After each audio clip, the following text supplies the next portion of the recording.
Sarah had always been a pillar of her small-town church. From the time she was a little girl, she'd sat in the same wooden pew every Sunday with her family. The church wasn't just a place of worship for her. It was home. She knew everyone there, and they knew her. They celebrated birthdays, weddings, and even mourned losses together. To Sarah, the church was more than four walls. It was a community where love and faith intertwined. But life has a way of surprising you when you least expect it. One summer afternoon, during a community service event at the local food bank, Sarah met James.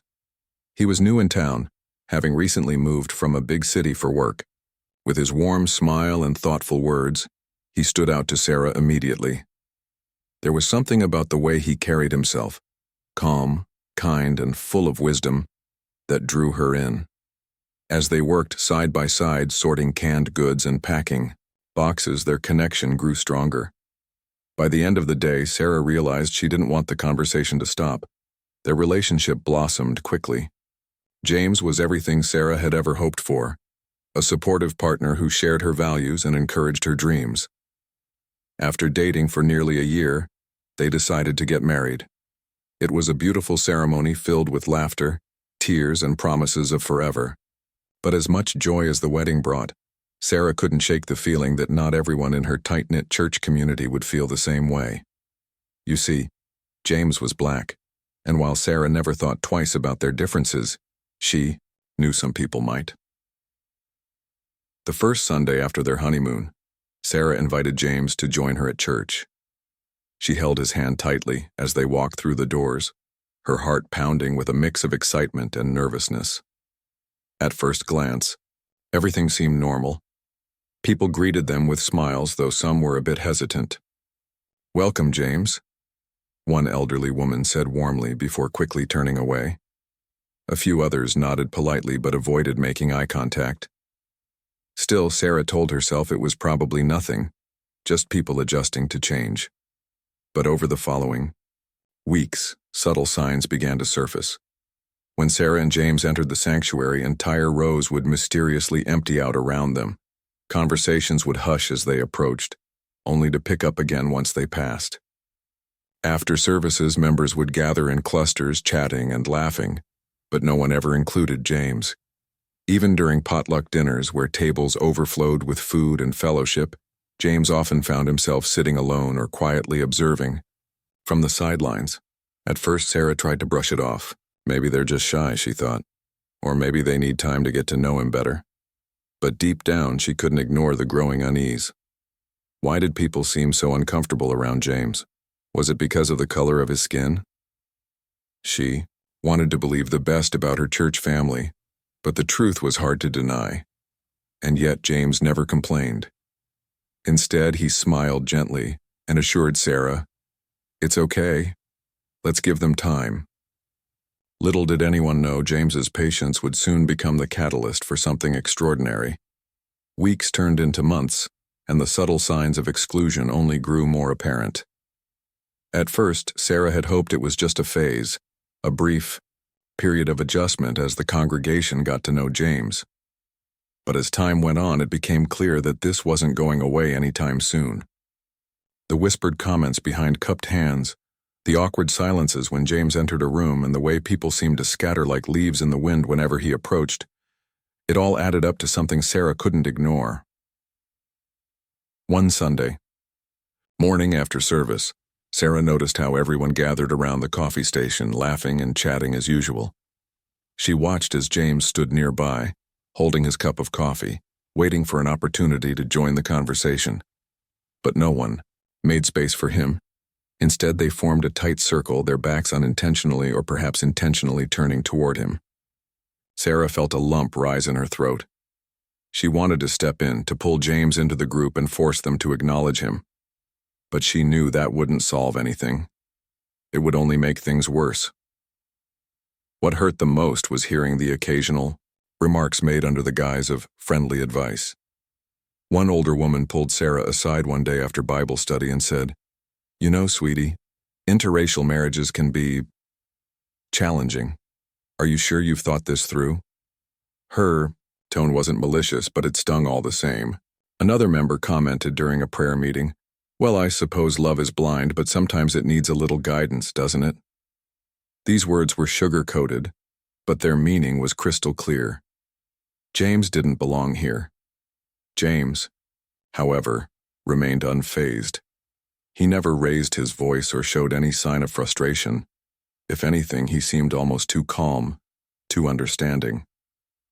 Some days, Sarah wondered if he even noticed what was happening. But late at night, when they sat together on the couch talking about their day, she could see the flicker of sadness in his eyes. Still, he always reassured her. "It's not about me," he'd say softly. "People need time to adjust. We can't force them to change overnight." Despite the coldness from others, James continued showing up every Sunday, dressed neatly in his suit, ready to worship.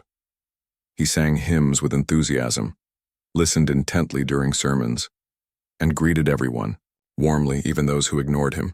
Sometimes Sarah marveled at his ability to stay so composed. How could he keep smiling when people treated him like he was invisible? Yet James believed in the power of patience. He often reminded Sarah, "Faith isn't just about believing in God, it's about trusting the process. Change takes time." As the weeks passed, Sarah began noticing small moments where cracks appeared in the wall of indifference surrounding James. A young mother with 2 rambunctious kids once stopped to thank him for holding the door open for her. An elderly man accidentally bumped into him while leaving the sanctuary and muttered a quick apology before shuffling away. These interactions were fleeting, barely noticeable, but they gave Sarah hope. Maybe, just maybe, there were hearts within the congregation that weren't completely closed off. Still, the overall atmosphere remained heavy. Sarah found herself constantly walking a fine line between defending James and trying to fit into the world she'd always known. She loved her church, but she loved James more. And as the divide between her husband and her community widened, she started questioning whether she could continue straddling both worlds. Would she have to choose between her faith family and the man she loved? Or was there another way forward? For now, though, Sarah held on to hope, and so did James. Neither of them realized yet that the quiet strength James carried within him would soon become the very thing that transformed everything. Sarah's frustration simmered beneath the surface, growing stronger with each passing week. She tried to stay positive, reminding herself that change doesn't happen overnight, but it was becoming harder and harder to ignore the tension in the air. Every Sunday felt like a test of her patience and her faith. The people she had grown up with, the ones who had celebrated her milestones and shared her joys, now seemed distant and guarded because of James. It hurt more than she cared to admit. One afternoon, after yet another uncomfortable interaction at church, Sarah decided to confront the issue head-on. She approached one of her closest friends in the congregation, Lisa, during a midweek prayer meeting. "Lisa," she began hesitantly, do you think people are okay with James being here?" Her voice trembled slightly as she spoke, afraid of what the answer might be. Lisa hesitated for a moment before responding. "Well, Sarah, I think some people are still adjusting. You know how small towns can be. Change isn't always easy for everyone." "But it's been months," Sarah exclaimed, her emotions bubbling over. "He hasn't done anything wrong. He's kind, he's respectful, and he loves this church just as much as I do. Why can't they see that?" Lisa sighed, looking down at her hands. "I'm not saying it's right, Sarah, but you have to understand some people aren't used to, well, someone like James. They don't know how to act around him. And maybe they're worried about what other people will think." The words hit Sarah like a punch to the gut. She had hoped Lisa would offer some reassurance, some glimmer of hope that things would get better. Instead, her friend's response confirmed what Sarah had feared all along. The problem wasn't just discomfort, it was prejudice. Deep down, some members of the congregation couldn't accept James simply because of the color of his skin. The realization made her feel sick. That night, Sarah poured out her heart to James. Sitting on the edge of their bed, tears streaming down her face, she told him everything Lisa had said. "I don't know what to do anymore," she admitted, her voice breaking. "I love this church, but I can't keep pretending everything is fine when it's not. How can they call themselves Christians and treat you this way? James listened. Quietly, his expression calm but thoughtful. When Sarah finished speaking, he reached out and took her hand in his. "Sarah," he said gently, "you can't change people's hearts by forcing them to accept me. That's not how it works. Let me handle this my way, okay? Trust me." His words brought her little comfort, but she nodded anyway. Deep down, though, Sarah wondered if James truly understood how painful it was for her to watch him endure such treatment. Did he realize how isolating it must feel to walk into a room full of people who acted like you didn't exist? Or was he simply choosing to ignore it? Over the next few weeks, Sarah continued trying to bridge the gap between James and the congregation. She invited members of the church to their home for dinner, hoping that spending time with James outside of church would help them see him as a person rather than an outsider. She defended him whenever someone made a backhanded comment, even if it meant risking awkwardness or conflict. But no matter how hard she tried, nothing seemed to make a difference. The weight of the situation began to take its toll on Sarah. She started dreading Sundays, which had once been her favorite day of the week. Attending church no longer felt like coming home. It felt like stepping into a battlefield. The joyful hymns and inspiring sermons couldn't drown out the quiet whispers of judgment that followed them wherever they went. And yet through it all, James remained steadfast. He never complained, never lashed out, and never stopped showing kindness to those who ignored him. His quiet resolve puzzled Sarah. How could he remain so calm in the face of such blatant exclusion? Didn't it bother him? One evening, unable to hold back any longer, she finally asked him point blank. "James," she said, her voice trembling, "does it hurt you, being treated this way?" He looked at her, his eyes filled with understanding. "Of course it hurts, Sarah," he admitted, softly. "But pain isn't the enemy here. What matters is how we respond to it. If I let bitterness take root in my heart, then I lose sight of why we're here, to show love even when it's hard." His words struck a chord deep within Sarah. For the first time, she realized that James wasn't just enduring the situation. He was actively choosing to rise above it. His silence wasn't weakness, it was strength. And though she still struggled to understand why he refused to fight back, she knew one thing for certain. Whatever happened next, they would face it together. James had always believed in the power of actions over words. While Sarah wrestled with frustration and despair, James quietly began weaving himself into the fabric of the church, not through confrontation or demands, but through small, consistent acts of service. He didn't wait for an invitation. He simply looked for ways to help and got to work. It started subtly. One Saturday morning, when most of the congregation was busy with their own lives, James showed up at the church carrying a toolbox. The building was old, and years of wear and tear had left its mark. Creaky pews, chipped paint, and scuffed walls. No one had asked him to come, but James saw an opportunity to make a difference. That day, he spent hours tightening loose screws on the pews, fixing wobbly legs, and even patching up a broken window frame. When people arrived for Sunday service the next morning, they found the sanctuary looking tidier than it had in years. At first, no one said much about it.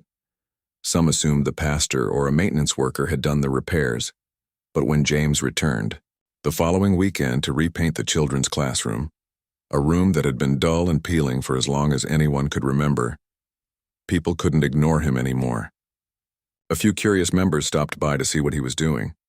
"You don't have to do this," one woman remarked awkwardly as she watched him roll fresh white paint onto the walls. "I know," James replied with a warm smile, "but I want to." His response disarmed her. For weeks she'd avoided speaking directly to him, unsure of what to say or how to act around him. Yet here he was, freely giving his time and energy to improve a space everyone used, even those who ignored him. It was hard not to feel moved by his generosity. Word slowly spread about James's efforts. People noticed how he stayed late after services to sweep the floors, or how he volunteered to mow the overgrown grass outside the church. During potluck dinners, he wasn't just sitting quietly in the corner anymore.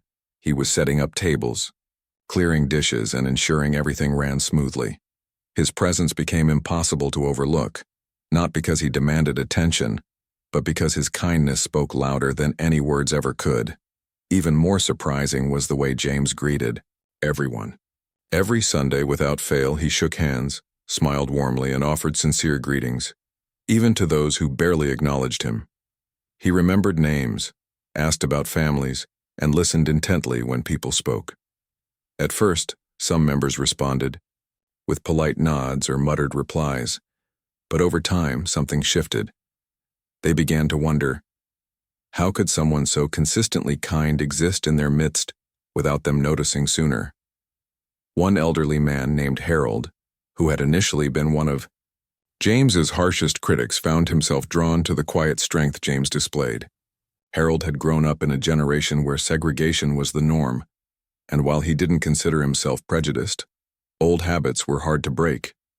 Yet every week, James greeted him with the same genuine smile and firm handshake, never holding a grudge or showing resentment. Eventually, Harold found himself reciprocating the gesture. "Thank you for all your hard work around here," he said one Sunday, his voice gruff but sincere. "You're welcome," James replied simply, his smile unwavering. "It's my pleasure." Moments like these began to chip away at the invisible barrier between James and the congregation. Though not everyone warmed to him immediately, seeds of change were planted. A few open-minded individuals started seeking James out, thanking him for his contributions or asking if they could assist with his projects. Others began to question their own biases, realizing that perhaps they had misjudged him. For Sarah, watching this transformation unfold was both heartwarming and humbling. She had spent months feeling helpless, torn between her love for James and her loyalty to the church. Now she saw how James's quiet persistence was accomplishing what her arguments never could. He wasn't trying to prove anything or win anyone over. He was simply living out his faith in the most authentic way possible. And in doing so, he was teaching the congregation a lesson they hadn't realized they needed to learn. That love isn't just spoken, it's shown. As the weeks went by, the atmosphere in the church began to shift. The coldness that once lingered in the air started to thaw, replaced by a sense of curiosity and eventually respect. James hadn't said much, but his actions had spoken volumes. Little did anyone know his greatest impact was yet to come, and it would challenge them in ways none of them expected. The storm hit without warning on a bitterly cold January night. Winds howled like angry spirits and rain lashed against the church windows with relentless force. By morning, the damage was undeniable. The roof of the sanctuary had partially collapsed under the weight of waterlogged debris, flooding the pews and destroying hymnals, Bibles, and even the sound system. Mud and broken tiles littered the floor, making it impossible to hold services. For a congregation that relied heavily on their weekly gatherings, the loss felt devastating. Panic rippled through the church community. How would they repair the building? The cost would be astronomical, far beyond what their modest budget could handle. Some members whispered about whether the church might have to close its doors permanently. Others argued over who was responsible for maintaining the aging structure.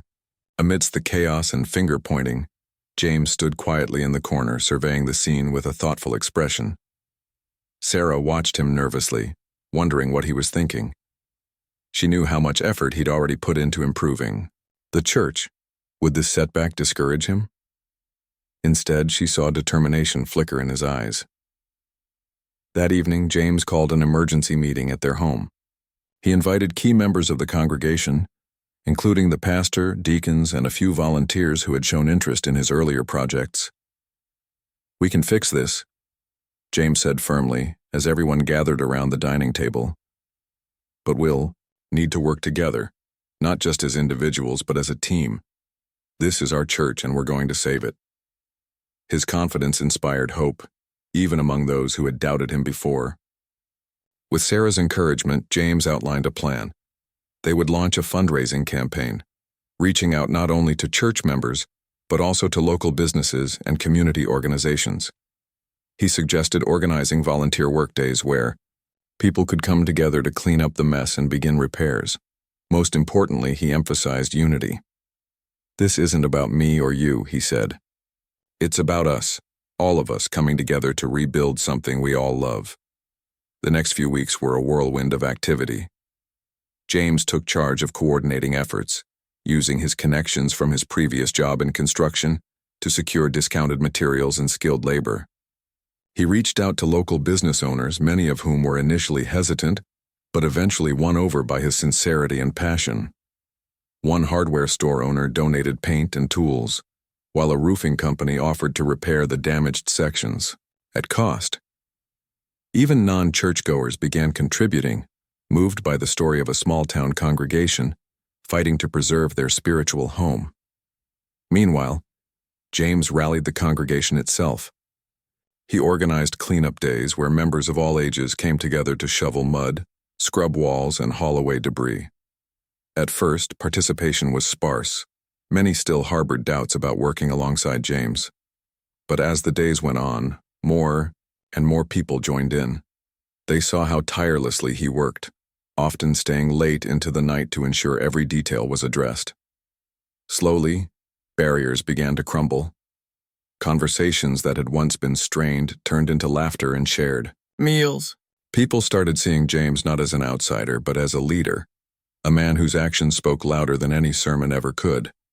One particularly grueling Saturday, after hours of hauling soggy carpets and broken furniture, Harold, the elderly man who had once avoided James, pulled him aside. "Son," Harold said, his voice thick with emotion, "I don't think we'd be halfway done without you. You've got a good heart, and I'm sorry if I ever made you feel unwelcome." James simply smiled and shook his hand. "Thank you. Harold, that means a lot. But remember, none of this is about me. It's about us rebuilding not just the church, but our connection to each other." By the time the repairs neared completion, the transformation extended far beyond the physical structure. Walls that had once seemed impenetrable, between James and the congregation, between old prejudices and newfound understanding, had begun to fall.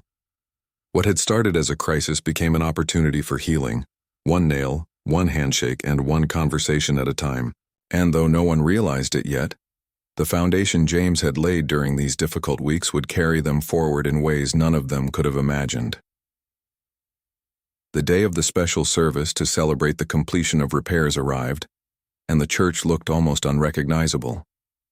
The once dingy sanctuary now gleamed with fresh paint and polished wood. Sunlight streamed through newly repaired windows, casting golden hues across the pews. A new sound system had been installed, and vibrant flowers adorned the altar, symbolizing renewal and hope. It was a far cry from the waterlogged, crumbling space it had been just months earlier. But more than the physical transformation, there was an unmistakable shift in the atmosphere, a warmth that hadn't existed before. As members filed into the church, they couldn't help but notice how different everything felt. Conversations buzzed with excitement rather than tension. People greeted each other warmly, and for the first time in years, no one seemed to be avoiding anyone else. Even those who had initially resisted James's presence were quick to smile or nod when he walked past. Sarah stood by his side, her heart swelling with pride as she watched her husband shake hands and exchange kind words with people who had once ignored him. When the pastor stepped up to deliver his sermon, he began by thanking God for bringing the congregation through such a challenging season. Then his voice softened as he turned to James. "There's someone we need to recognize today," he said, his eyes scanning the room. "Without his leadership, his vision, and his tireless dedication, this church wouldn't be standing here today. Brother James, would you please come forward?" For a moment, James hesitated, surprised by the request. But Sarah gave him an encouraging nudge, and he made his way to the front of the sanctuary. As he stood beside the pastor, applause erupted. Slow at first, then growing louder and more heartfelt. Tears welled up in Sarah's eyes as she watched. The very people who had once treated James with indifference now rise to their feet, clapping in gratitude. James reminded us what it means to serve, not out of obligation, but out of love, the pastor continued. He showed us that faith isn't just about words, it's about action. And most importantly, he taught us the value of unity. Because of him, we didn't just rebuild our church, we rebuilt ourselves. The congregation erupted into cheers. Again, and this time, several members approached James after the service to express their gratitude personally.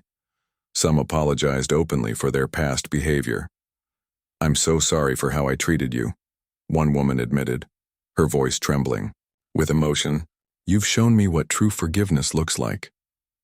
Another man, who had rarely spoken to James before, shook his hand firmly and said, "You've changed the way I see things. Thank you for not giving up on us." Each apology, each acknowledgement of wrongdoing, chipped away at the walls that had once divided them.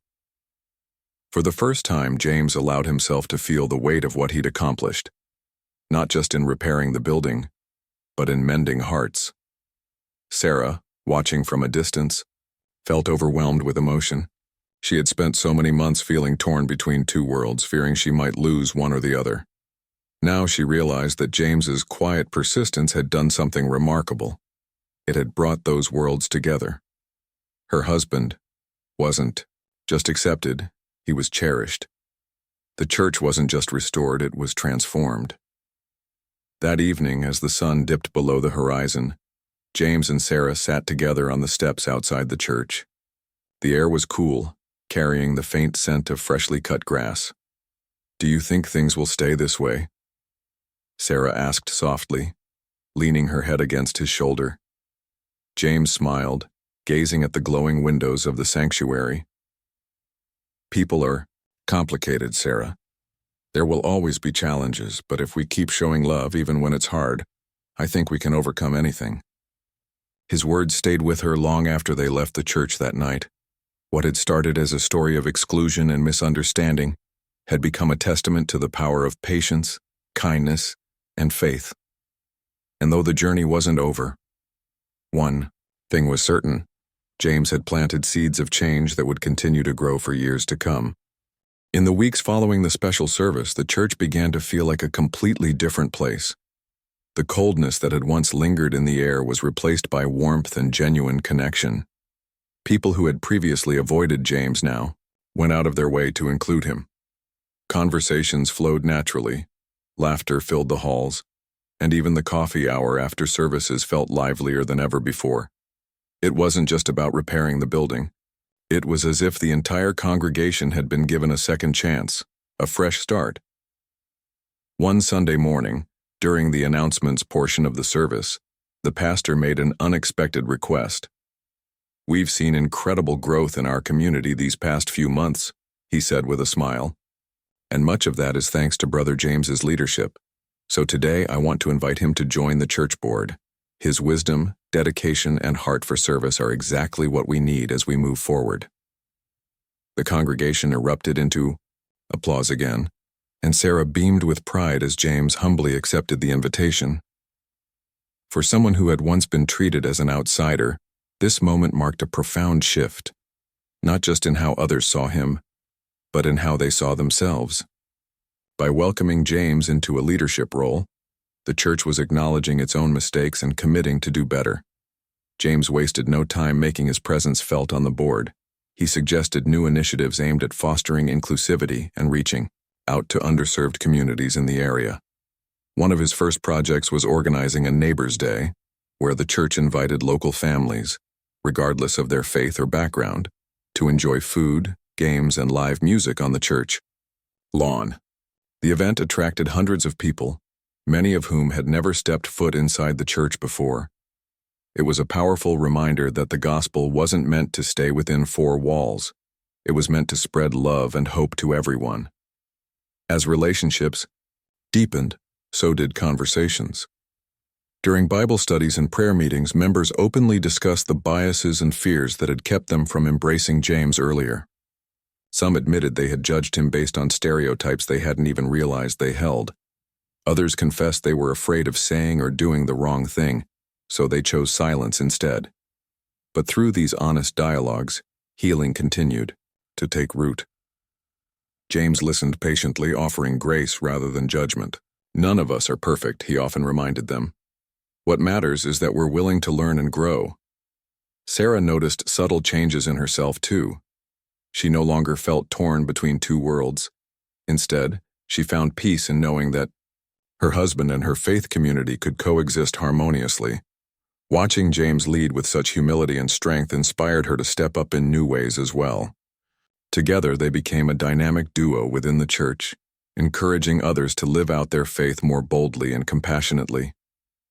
Even Harold, the elderly man who had initially struggled to accept James, underwent a remarkable transformation. He began attending every volunteer project James organized, rolling up his sleeves and working alongside younger generations. One day, as they painted a classroom together, Harold chuckled and said, "You know, son, I used to think I had all the answers. Turns out I didn't know half as much as I thought I did." James grinned, patting him on the back. "We're all learning, Harold. That's what makes life interesting." By spring, the church looked nothing like it had when James first arrived. Attendance grew, not because of flashy programs or gimmicks, but because people felt genuinely loved and valued. New faces appeared each week, drawn by the sense of belonging the congregation radiated. Even longtime critics of interracial marriage softened their stance, realizing that love transcends boundaries, and that James and Sarah's relationship was a reflection of God's unconditional love. Looking back, Sarah marveled at how far they'd come. What started as a painful chapter of exclusion had turned into a story of redemption and unity. The journey hadn't been easy, but it had been worth it. Through James's quiet strength and unwavering faith, he had transformed not only the church but also the hearts of everyone in it, including hers. As Easter approached, bringing with it themes of resurrection and new beginnings, Sarah couldn't help but feel that their little church had experienced its own kind of rebirth. And while challenges would undoubtedly arise in the future, one thing was certain: they had learned to face them together, with love, patience, and an unshakable belief in the power of grace. Months turned into a year, and the church continued to thrive in ways no one could have predicted. The transformation wasn't just physical, it was spiritual, emotional, and relational. Every Sunday, the sanctuary buzzed with energy as families from all walks of life gathered together. New members joined regularly, drawn not only by the welcoming atmosphere but also by the sense that this was a place where everyone truly belonged. The congregation had become a tapestry of diversity, woven together by shared faith and mutual respect. James's influence extended far beyond his role on the church board. He spearheaded outreach programs that brought the community closer than ever before. One initiative, called Unity Nights, invited local leaders, from teachers to business owners to social workers, to speak about issues affecting their town. These events sparked meaningful conversations about race, poverty, and inclusion, breaking down barriers that had long divided the community. People who had once avoided stepping foot inside the church now saw it as a beacon of hope and progress. Sarah watched with pride as her husband poured his heart into these efforts. She often joked that James had more energy than anyone she'd ever met. But deep down, she knew his drive came from something greater, a belief that love could overcome even the deepest divides. And it wasn't just James making an impact.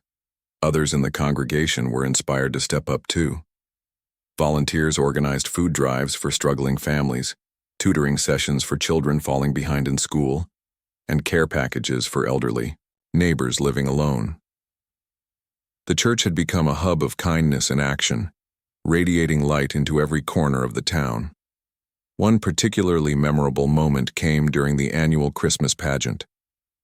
For years, the event had been a traditional reenactment of the Nativity story, performed by the same group of families. But this time, James suggested adding a twist, incorporating stories from different cultures around the world to celebrate the universal message of love and peace. The result was breathtaking. Members dressed in colorful costumes sang carols in multiple languages and shared personal reflections on what Christmas meant to them. It was a celebration of unity that left many in tears, including Sarah, who couldn't help but feel overwhelmed by how much things had changed. As the months passed, James's quiet leadership earned him even more respect within the congregation. When elections rolled around for new deacons, his name appeared at the top of nearly every ballot. Some joked that he might as well run for mayor given how beloved he had become. Yet through it all, James remained humble, always deflecting praise onto others. "This isn't about me," he would say with a smile. "It's about what we're building together." For Sarah, watching her husband embraced so fully by the very people who had once rejected him filled her with gratitude. She realized now that their journey hadn't just been about proving anything to anyone. It had been about showing the transformative power of patience and grace. James hadn't forced change. He had simply lived out his values day after day, trusting that hearts would eventually soften. And they had. Years later, when newcomers asked about the history of the church, longtime members would proudly recount the story of James's arrival and the challenges the congregation had faced. They spoke not with shame, but with reverence, for it was through those struggles that they had learned some of their most important lessons. Love, they discovered, wasn't just a feeling, it was an action. Forgiveness wasn't a sign of weakness, but of strength. And unity didn't mean erasing differences, it meant celebrating them. On the anniversary of the storm that had nearly destroyed the church, the congregation held a special service to reflect on how far they'd come. As James stood at the pulpit, sharing words of encouragement, Sarah looked around the room at the faces of her church family. There were smiles, nods, and even a few tears. In that moment, she realized something profound. James hadn't just rebuilt a building or repaired relationships. He had planted seeds of lasting change, seeds that would continue to grow long after they were gone. As the final hymn echoed through the sanctuary, Sarah slipped her hand into James's, squeezing it gently. He glanced at her and smiled, his eyes reflecting the same quiet resolve that had carried them through everything. Together they had proven that love, patience, and faith could move mountains, or at least rebuild a church. And in doing so, they had created something beautiful, a legacy of unity, acceptance, and boundless grace.